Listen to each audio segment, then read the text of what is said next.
Vaheguru Ji Ka Khalsa, Vaheguru Ji Ki Fateh. Hi everybody, my name is Jasdeep Singh, and I'm making this video to share my personal journey with you. Basically, if you're not familiar with the Sikh faith, I'm a Sikh. Sometimes it's called a Sikh in the West.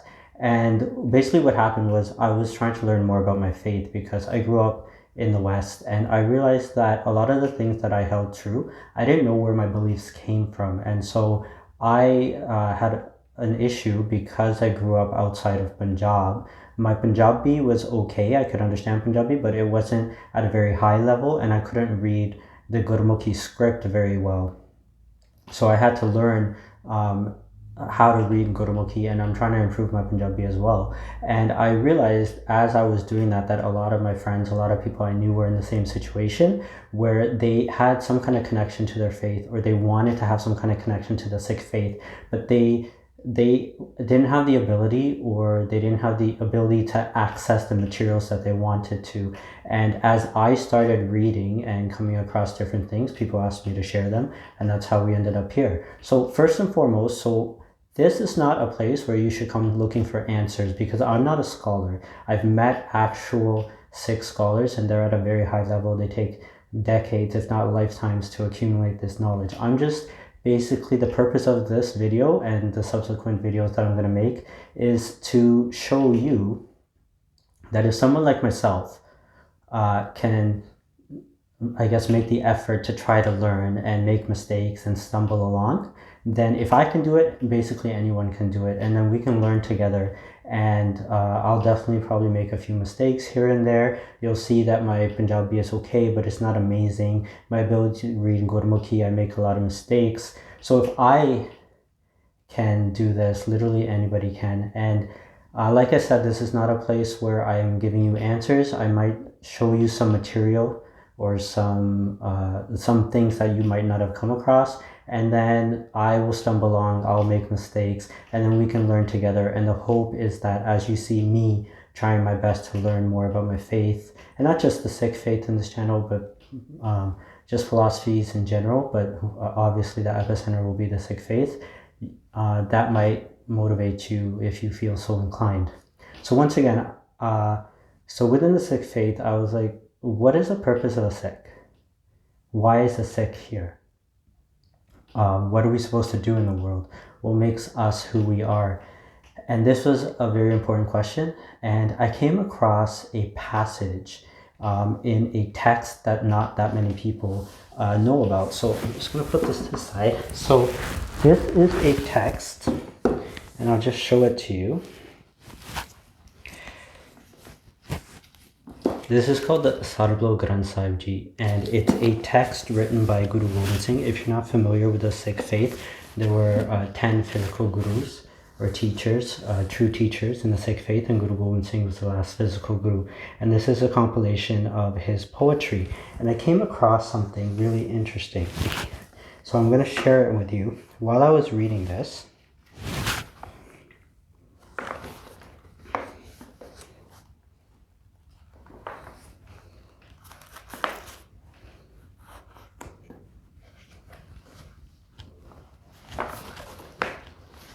so as I'm reading this, this is what's called, if you don't know, it's called a Sampuran Steek. And basically what that means is there's Guru Gobind Singh's poetry, the writing, then there's translations, and there's a summary of it. Now, the translations in this particular one, they are in Punjabi. So myself, as I said, I'm trying to improve my Punjabi, and I'm trying to improve my reading. So as I go along and you see me improve, hopefully I'll improve, you'll see that it's not as intimidating as one thinks. When you look at these things, it can be very intimidating, but you just learn slowly over time. And then over time you realize what are the resources that you should go to, who are the people that you should ask questions to. So I came across this passage, and I'm going to read it to you. And obviously, I'm going to do my best. So Guru Gobind Singh, he writes, Jagmat Sabar, Pav Par Afar, Dukh Daran Mor, Abhay Shakrang. So I don't know what that means, because, it's in a vernacular that we don't use anymore.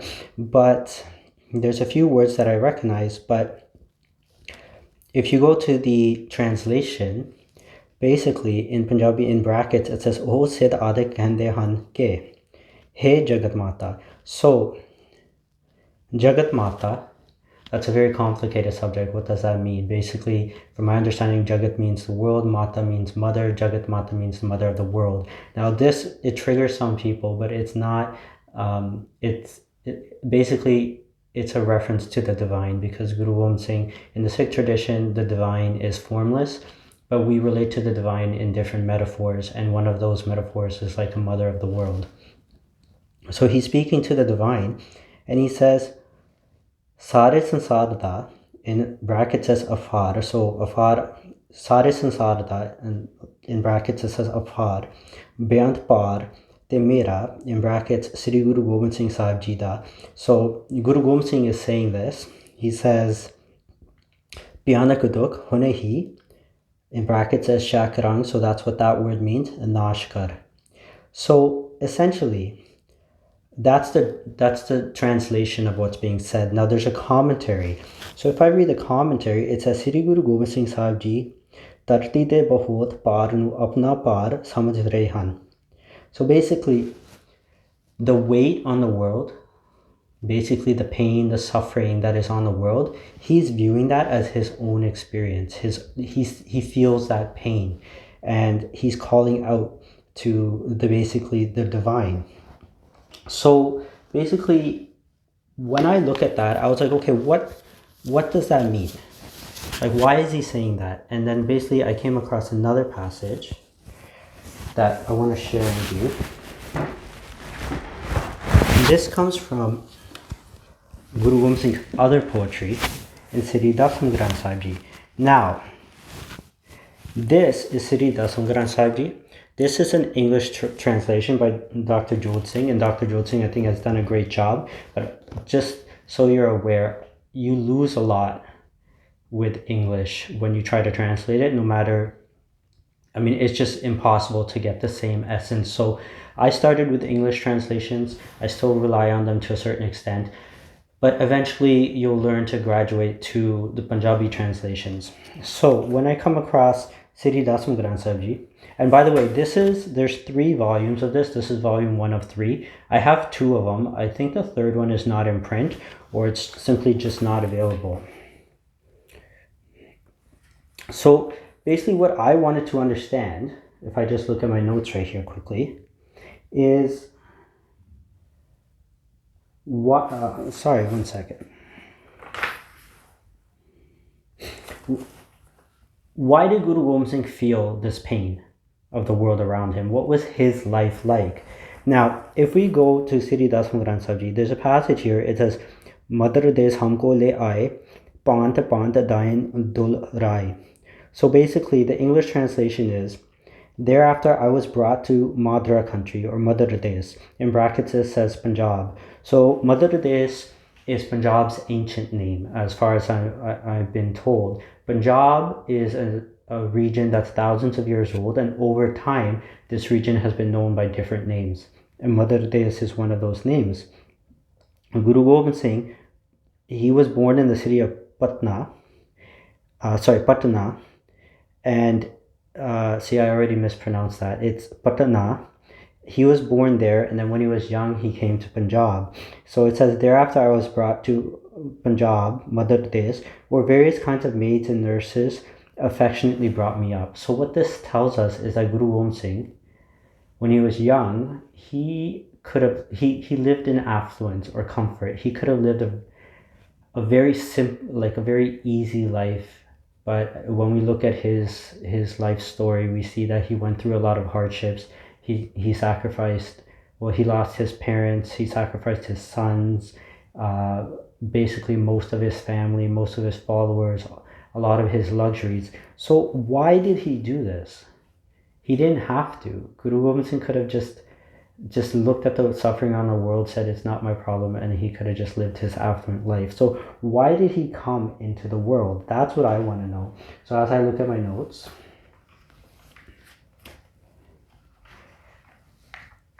what was his purpose? So when we go to another passage in Dasam Granth Sahib, It says, Ham eho kaj jagat mo aaye, taram het gurudev pathaye, jahan tahan tum taram batharo, dost dokhyune pakar pasharo. This is where he tells us why he came into the world.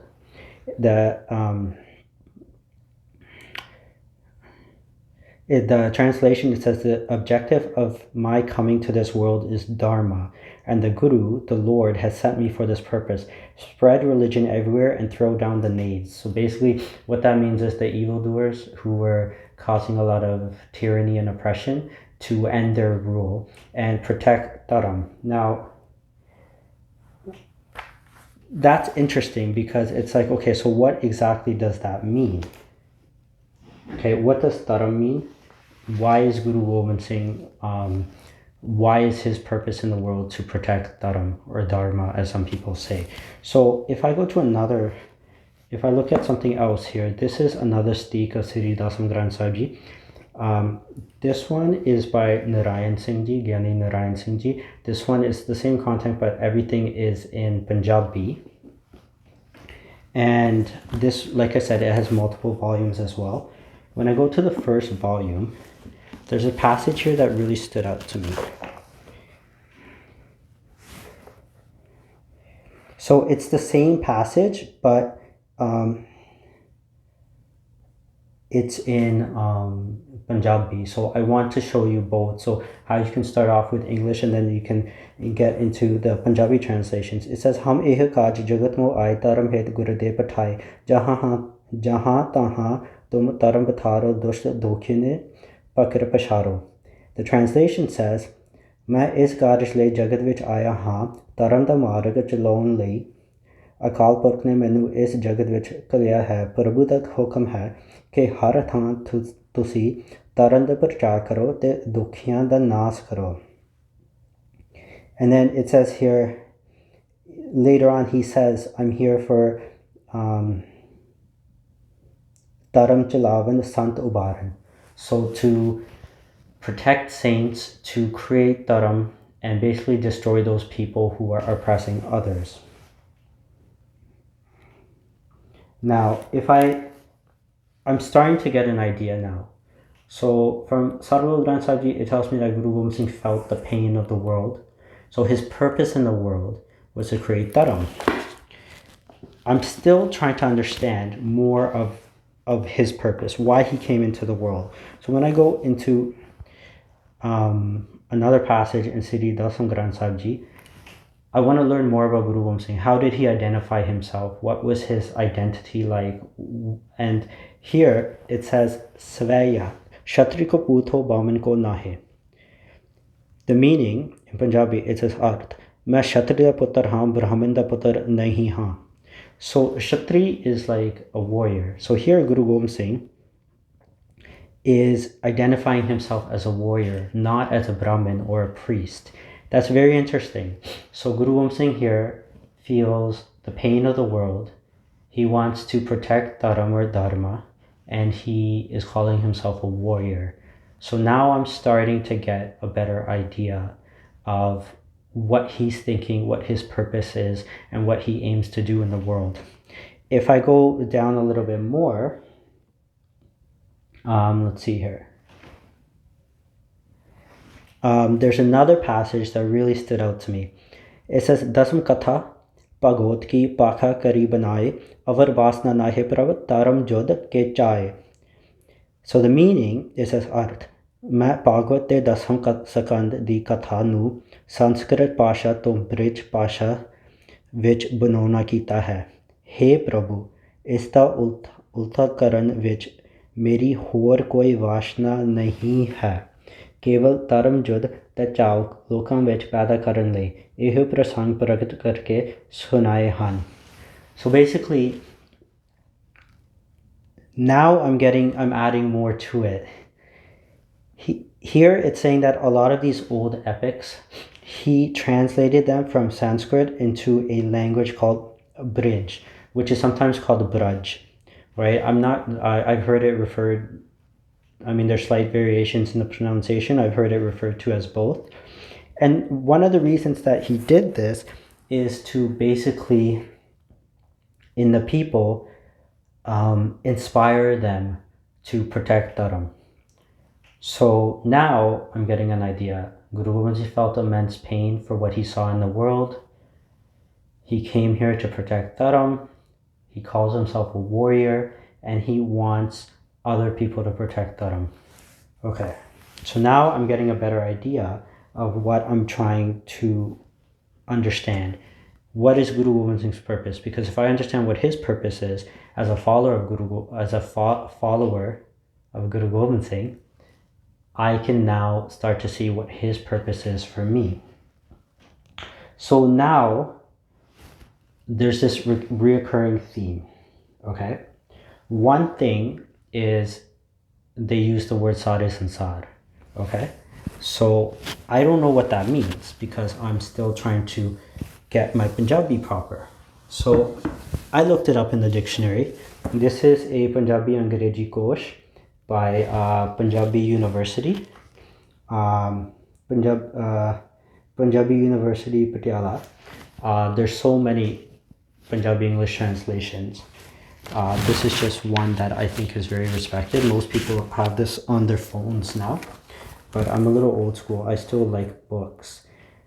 So I want to know what the word Sansar means, because now Guru Gobind Singh, he feels the pain of Sare Sansar and his lessons. So, okay, so here, if I look it up, there's a lot of different definitions, but essentially it says Sansar means the world, the earth, the universe, the creation as a whole. So basically for our purposes, it seems that he feels the pain of the entire world, Sare Sansar.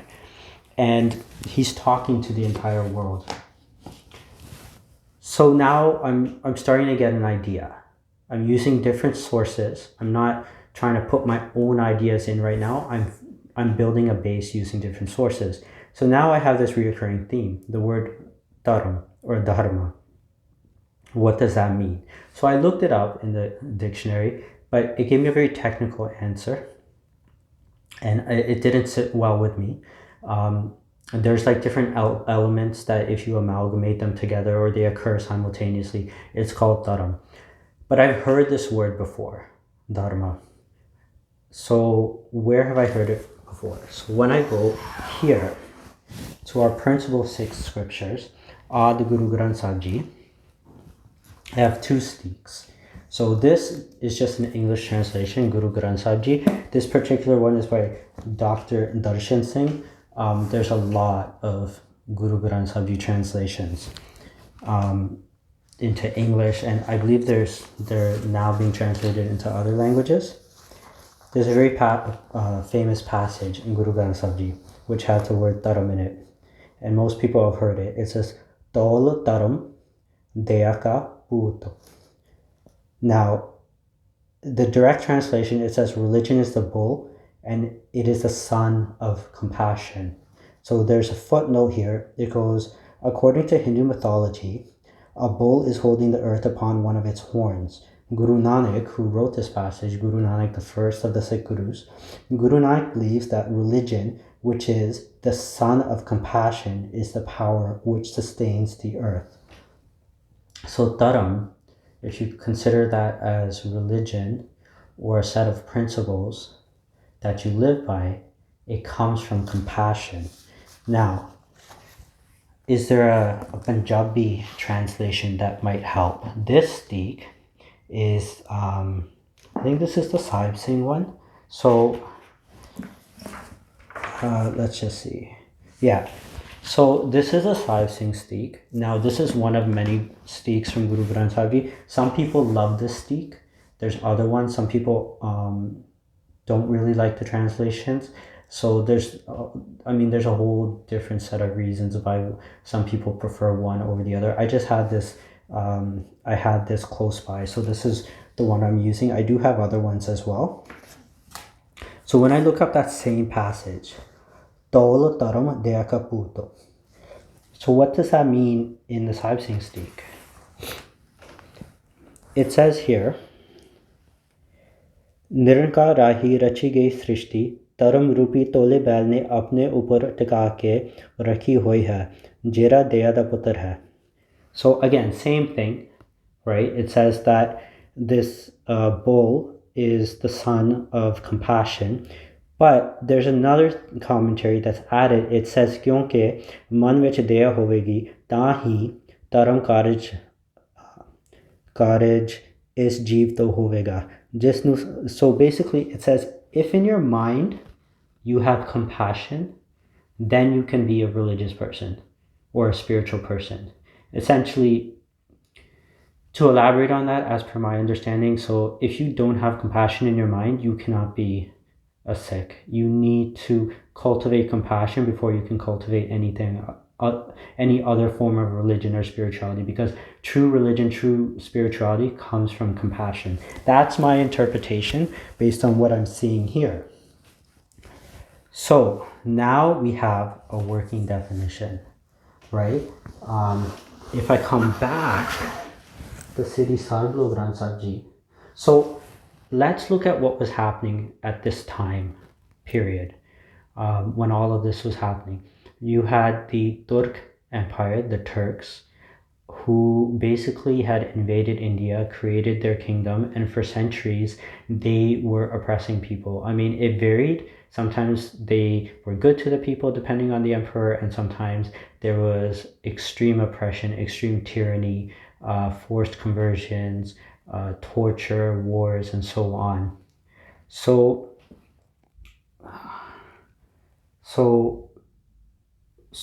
here we have, okay, so now who was Guru Gobind Singh looking out for the most, I would say, right? Who did Guru Gobind Singh go to war for, right? That's a very interesting question. I found an answer in a Sikh historical text. This is called Sri Guru Panth Prakash. Now this is written by Rattan Singh Bhangoo. This prior to colonialism, this was one of the most respected Sikh historical texts. It basically is known as the history of the Khalsa Panth, the order or that Guru Gobind Singh established, the Khalsa Panth. This is the history. This is one volume of two. There's a Punjabi, the original Punjabi script, and then there's an English translation. One thing that I recently found out about this particular edition, which is by Kulwant Singh, is the translation by. It seems, I've been told, and I don't know this for sure, but certain parts of the original text have been taken out. So that's something that you have to be aware of. Even when you're trying to go into the historical texts, a lot of them, over the past like 100 years or so, there's things that some people didn't agree with through their own personal opinions, and things have been edited out in like many different texts. So Sri Guru Panth Prakash, there's different translations, there's different Punjabi translations. This one, like I said, because I'm still trying to improve my reading, I'm trying to improve my Punjabi, I started with the English, and then you can like compare them side by side, like the Gurmukhi and the Punjabi and the English. So there's a passage here, and it says, "Dora yehi cheez chahe gareeb ko kyo at deo akhaye. Yehe deyawaan kar guru ko ar gareeb nivaj akhwaye." So the translation says, the needy alone deserve to be endowed with rare gifts. What is the use of empowering those who are already powerful? The house of Nanak is known for its compassion and generosity. So this, and known as the savior and protector of the poor. So this theme of compassion comes over and over again. It says, Kar Guru ko ar gareeb nivaj akhwaye. The house of the Guru, and so the house of Guru Nanak. So basically what's happening here in Panth Prakash is that Rattan Singh Bhangoo, how this text was created was that a British officer wanted to know about the Khalsa Panth, and Rattan Singh Bhangoo basically, I mean, there's a lot more to it, but keep in mind I'm trying to keep this video as short as possible, but there's a lot of information.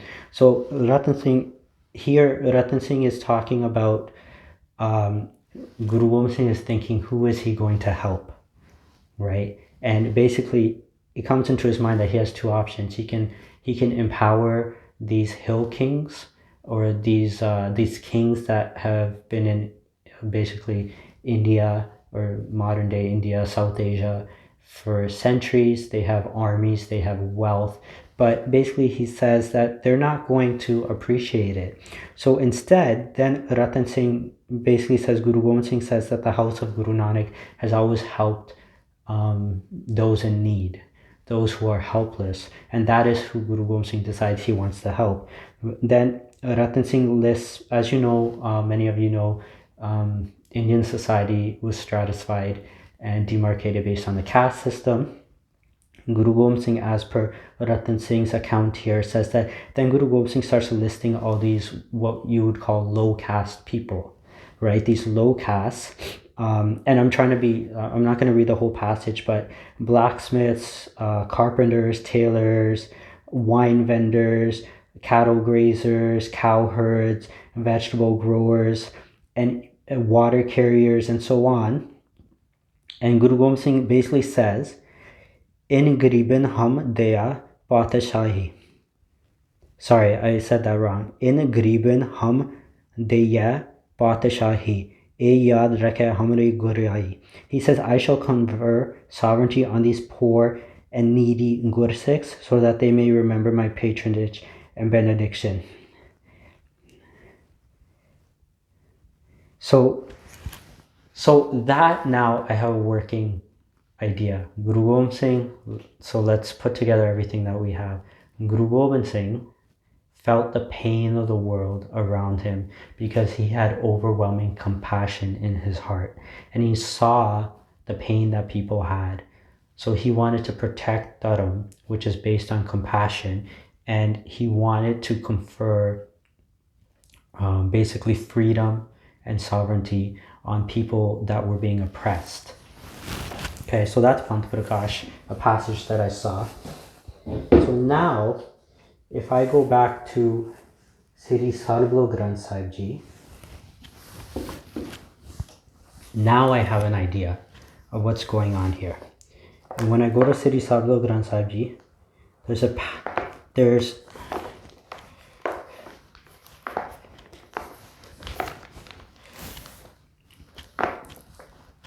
there's a call to action here, which summarizes basically a lot of my questions. It says, Sri Guruji Tarti de Dukhanu apne, Sri Guruji Tarti de Dukhanu apna anubhav karte han, ਅਤੇ ਆਰਜ਼ੀ ਤੌਰ ਨਾਲ ਮਿਲੇ ਹੋਏ ਸੁੱਖ ਬੇਗਾਨੇ ਸਮਝਦੇ ਹਨ.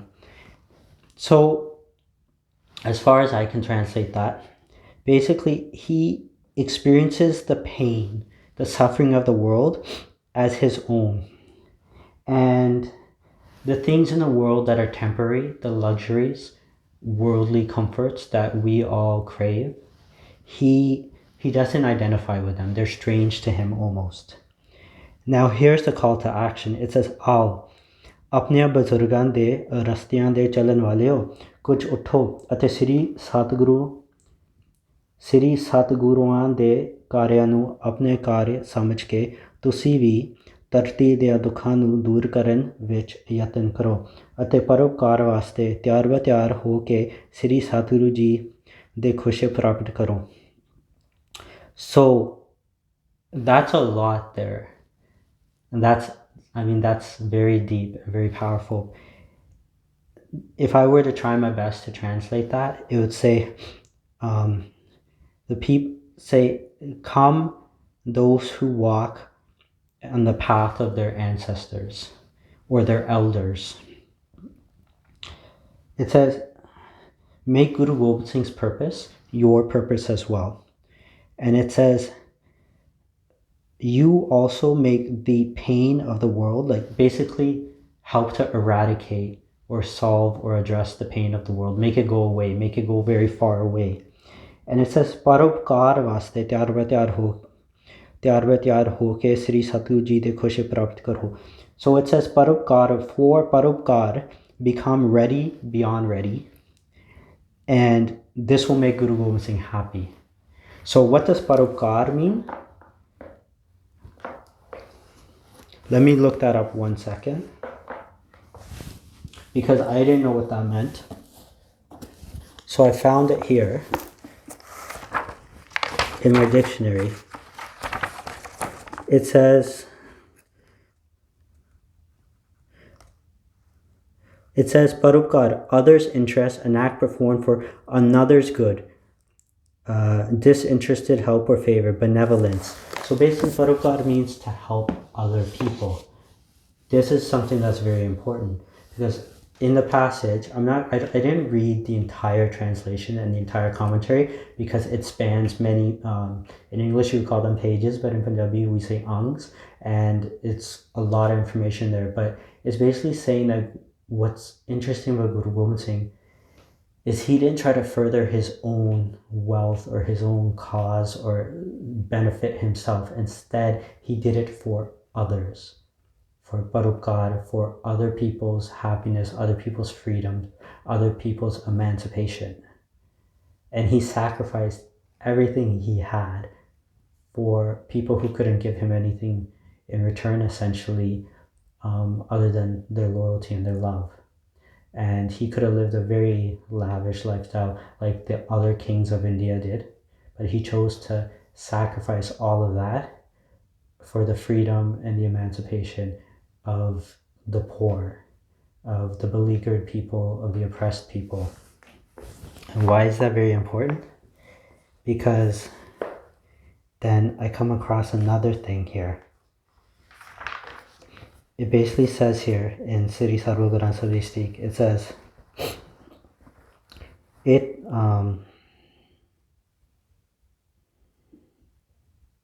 Sri Guru Gobind Singh Sahib Ji ਨੂੰ ਸਾਰੇ ਸੰਸਾਰ ਦਾ ਉਪਦੇਸ਼ ਤਾਂ ਨਹੀਂ ਸਮਝਦੇ, ਉਹ ਪਰਮ ਅਣਜਾਣ ਹਨ.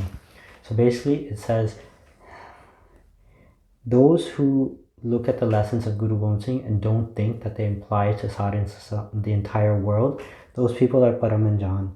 And param anjan basically is a nice way to say that they're mistaken or they don't know what they're talking about. Guru Gobind Singh's lessons here, they're not just for a person who calls themselves a Sikh. There's knowledge and wisdom here that apply to the entire world. So now, based on these sources, I have something that I can work with. I look at this and I see Guru Gobind Singh felt an intense amount of pain and distress to see the condition of the world. Why? Because his heart was overflowing with compassion. So what did that compassion do? It made him want to protect Dharam. Dharam comes from compassion. If you don't have compassion in your heart, you can't be a spiritual or religious person, no matter what you look like, no matter what you say. So then Guru Gobind Singh, he tried empowering people. If I look at it, he did it in many different ways, but there's three that really stand out to me based on what I read. Number one, in the Sikh faith, you empower people by making sure that everyone is fed, right? Many people know that you can go to Sikh places of worship called Gurdwara, and there's communal meals made by volunteers, and anybody of any religion, culture, doesn't matter what your background is, doesn't matter what color your skin is, how much money you have, it doesn't matter. You come and you eat together. This is very important because food brings people together, but also people who were impoverished at that time, they couldn't feed themselves. So one, the purpose of the Khalsa is to feed people. Guru Gobind Singh also was a very epic scholar, and he took, as we saw in Dasam Granth Sahib, he took ancient knowledge and he translated it into the vernacular so that people could be empowered with knowledge. So that's another thing. The Khalsa is supposed to be, a follower of Guru Gobind Singh is supposed to be highly intelligent and well-read and have wisdom and knowledge. And then Guru Gobind Singh also wanted to inspire people to be warriors so that when, they needed to protect themselves. So now these are three things that I'm kind of formulating in my mind. So now when I look at Guru Gobind Singh, I see he calls himself a warrior, and he's here to protect Dharam or Dharma.